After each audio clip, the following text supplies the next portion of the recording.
Hello everyone, welcome to Res Snapper. My name's MJ and this is Snapper Pass, where we look at the new cards coming to the game, and we've got a brand new Series 4 skill this week. It's called Web Sling. It's a 1-cost skill. On reveal, next turn you can move one of your cards away from here. In this video we're going to be talking about which decks this card will fit in. We'll talk about, is it good in like bounce move if you can't even bounce it because it's banished, and all of those types of questions. You're going to have them answered. You can use the chapters below to skip to the section you want, but I would have to tell you immediately not to do that, because if you don't, you're a true legend. True legends stay to the end. So Web Sling is coming to the game as a Series 4 card. You can buy it in seasonal Series 4 snap packs for 2,500 tokens. But be warned, if you do, you could also get the cards from the Visions of the Future season and the Undead Horde season. So if you haven't got or haven't picked up like the zombie archetype, including Zombie Giant Man and like Zombie Sentry. Actually, I'm not sure if Zombie Sentry will quite be in there, but Zombie Giant Man will. Will he? Is that even true? Is any of what I'm saying true? I think it is true. As you can see on this slide, I haven't got all of the cards that you could possibly get. So you're going to have to sort of... Listen, guys, in-game you can tap on the snap packs and see what you get. Just do that. Do not refer to this slide for that. Now, if you do buy the card, I believe you'll then, like maybe the following day, you'll be offered a bundle. And recently, they've been like $20 or £20 bundles with this artwork. Now, this is second dinner. Let's be real here. This is second dinner scamming us, right? Because I said on literally the last episode of Snap or Pass that I love the artist of Marvel Snap base cards so much that I would love to see him on a genuine Spider-Man comic book, right? Eduardo Mello. Let's be real here. This base art is poor in comparison to this Creative House pocket artwork. Like, it does feel like they've intentionally made a kind of weakish base art. I'm sorry. Listen, art is subjective, and I don't mean to criticise. What I'm saying is, in fact, to be honest, guys, from a thematic standpoint, it's kind of impressive. They've made Spider-Man, put him in silhouette to decrease his, like, the emphasis on him, and it's about the ability, the web slinging, the movement. Hang on, is it web sling or web swing? Oh, it's web sling. Yeah, I mean the words are right there. Sorry, words are hard sometimes. Good for me. Apparently, communication's difficult for me. Me. True legends stay until the end. Also me. I'm going to spend 15 hours on the first slide chatting absolute bollocks. Right, good. But yeah, what I'm trying to say is the Creative House Pocket variant is so sick, and we're going to get absolutely scammed for £20. That genuinely makes me feel sick. Second dinner, if you're watching, please, oh my god, you just have to reduce the value of the cost of these bundles. The cost is absolutely out-freaking-rageous. Right, so let's talk about the mechanics for this card. If anyone is still here, actually leave a watermelon if you're still here at this point, and then later on in the video you'll have to probably say another emoji that I'll tell you to do. So, the mechanics for this card, I think we're gonna have to whiz through this now because I spent so long on that. I think it works in Silky Smooth style decks. Silky Smooth style decks are the kind of decks that may sometimes even use Silk. That's where the name came from. But actually, you want to play cards on top of Angela and cards like Elsa and cards like Hope. These are cards where you want to stack cards at the same location. In fact, around these parts, we don't even call them Silky Smooth decks. We call them Interclubbers decks. We call it Interclubbers, Interclubbing, Mingle, Mingle, Run, Pringle, Pringle, comes in stack. That's what we do with cards in this deck. You stack them in the same location. I think this skill card, will also obviously work with move decks. I think one of the crucial things with move, and I alluded to it in the opening there, is that will this card make the cut in those extremely powerful bounce move decks, which use cards like Toxin and Beast to re-trigger cards like Ghost Spider and Iron Fist, your powerful cheap move enablers, with cards like Human Torch and Dagger and those types of things, allowing you to redistribute your power. Not only that, but also grow your power even more with re-triggering those abilities. That's going to be a really interesting one to see. I think Web Sling's opportunity will probably be more in the traditional move decks, which are also probably just a little bit easier to play for chumps like me. Is Web Sling going to work in Galactus decks? Think about clogging your opponent with goblins. It could be Green Goblin, it could be Hobgoblin, maybe Debris doing those things, and then Web Sling allows you to move that rock away, and you can now play Galactus. This could be an incredibly crucial card to play. The fantastic thing about Web Sling is that, unlike a Ghost Spider or something, or an Iron Fist, it's maybe easier to do, easier to fit in as a one-cost skill. It could be really interesting in Galactus.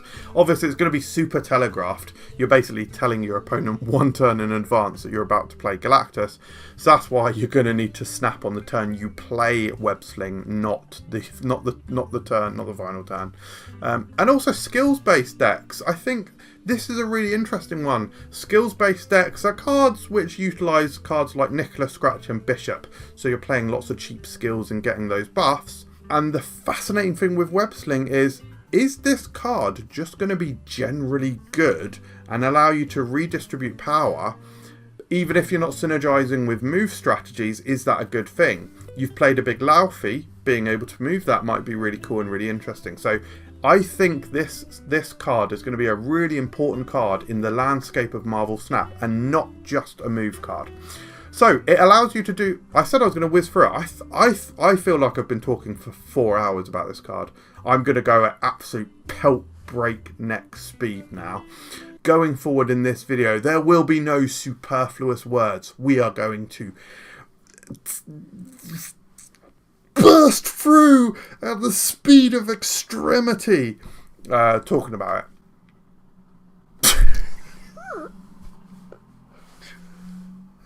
I am a f***ing idiot, aren't I? Just an absolute dickhead.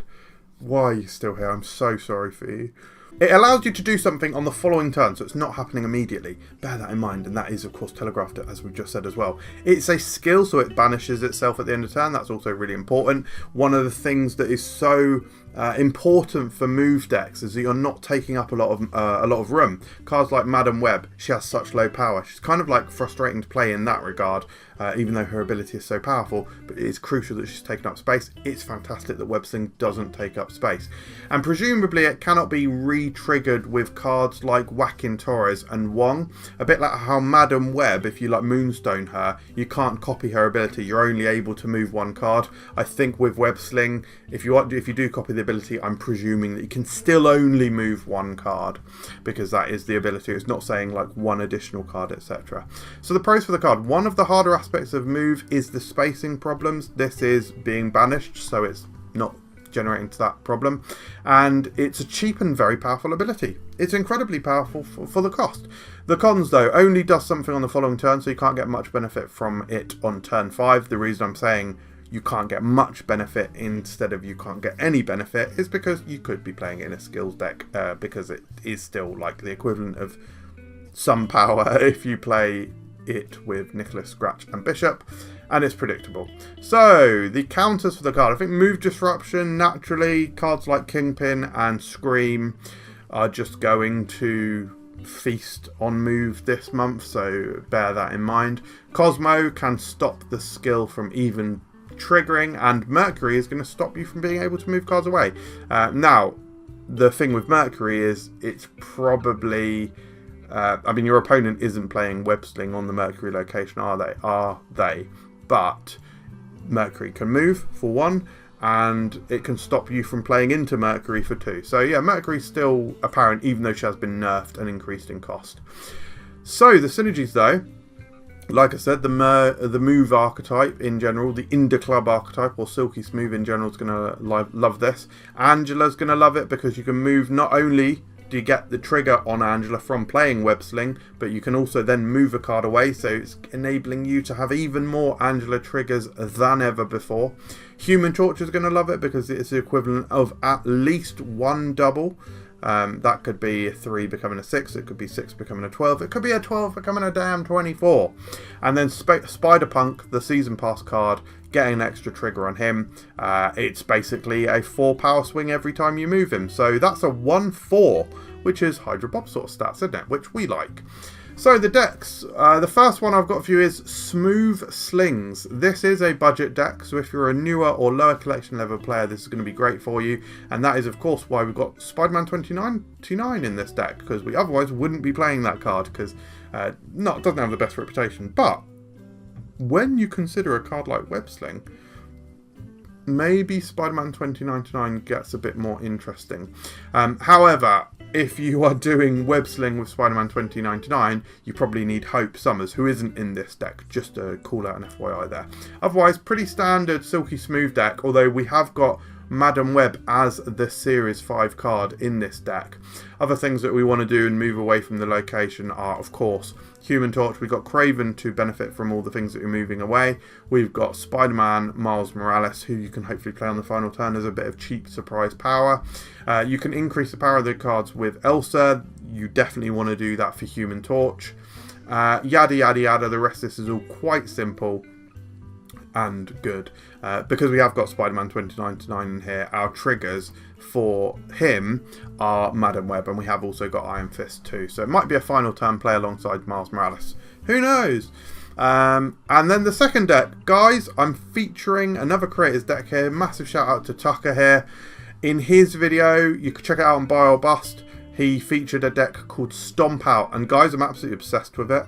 I love the look of this deck. I'm literally going to be trying this exact deck.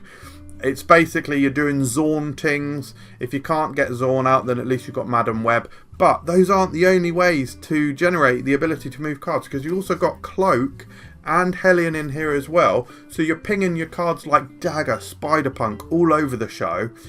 This is generating loads of moves. Obviously, you've got Web Sling as well, which this whole video is about. You're generating all of these moves, which means if you've got Hydra Stomper, he can get really big. And then at the end of the game, on top of all that, you can do Heimdall, and then you could have an absolutely huge Human Torch, a huge Spider-Punk, or a huge Hydra Stomper. It's just good, right? It's just good. Love it. So yeah, shout out to Tucker. Go and subscribe to his channel, guys. You must. You simply must. So the star ratings for this card, I actually think overall is a 4.5 star card, sort of bare minimum. I think this card is absolutely fantastic, especially in the context that it's a Series 4, so pretty accessible to players. From a fun perspective, I think it's 3.5. It's maybe not the most fun thing. It might remain to be seen. Maybe there is some interactions that do feel really, really fun.